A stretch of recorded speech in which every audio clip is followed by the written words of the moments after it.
There's this corporate culture, even within government, that if you're not in the office, you're not working.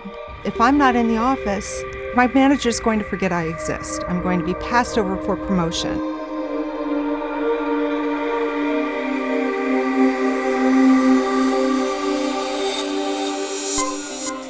When you think about telework, it really violates everything we understand about how business is constructed, how organizations work, but it's critical and it's necessary to get the benefits of continuity of operations in our businesses.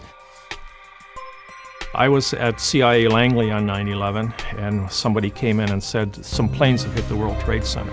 And about 20 minutes later, we understood that a plane just hit the Pentagon. Driving home that night alive, the single feeling I had was, what foolishness. What foolishness having a good significant part of the intelligence community in one glass-walled building where it could be hit and destroyed by an airplane. And so the first thing we have to do is fundamentally distribute ourselves geographically.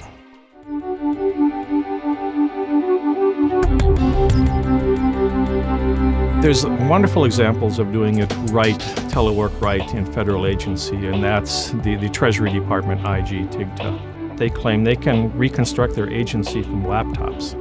Prior to 9/11, we had a continuity operation just like everybody else had a continuity operation.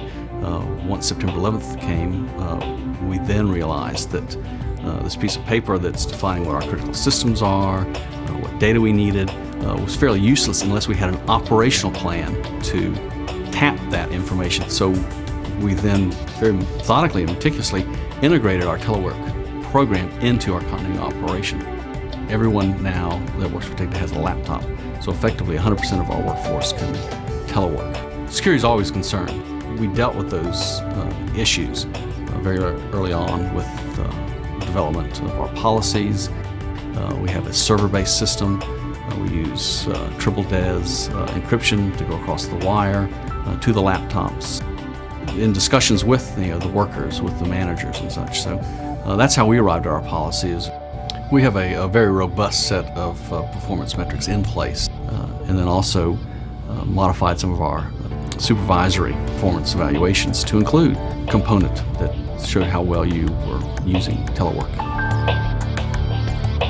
We have 5 teleworkers per office now. Atlanta was our first place we went in. We cut the space in half, followed that on with another $175,000 in Dallas. We were busting the seams here in Washington, D.C. and looking at having to buy another floor at a cost of about $750,000 annually. We avoided that cost altogether. In our annual employee satisfaction survey, 58% of our employee population indicated that the telework option was a major reason why they remained with our bureau. So for retention, it's just a tremendous bonus for us. The pilot that the Telework Consortium has been running with the Loudoun County government, it started out as a way for different departments to better communicate with one another. What they found is they were using the tools in ways that they never thought that they would. One of the key technologies that we have used as a pilot through the Telework Consortium is video conferencing software. We even have our legislative liaison who goes down to Richmond, lobbies on our behalf, who has used it, and reported back during a board meeting to the board about what progress has been made. When we first started this telework initiative, my assistant and I were working on a document where we were trying to do outreach to my constituents. Was that around May? Was that right, of 2004? But we were able to work on that survey by having this on a whiteboard. We saw each other, we were able to talk to each other, but at the same time we were able to manipulate the document together and strike and highlight and add language here, and that added a new element.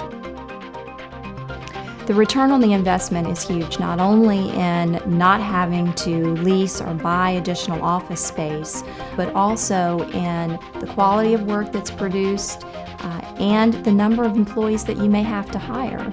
If you have to account for time of travel in between office or in between home, do I have to add another percentage of a full-time equivalent employee in order to get a job done?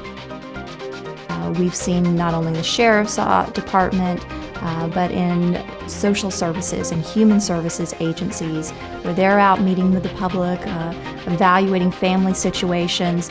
With a laptop and a cell phone, they've been able to do their jobs and serve more citizens.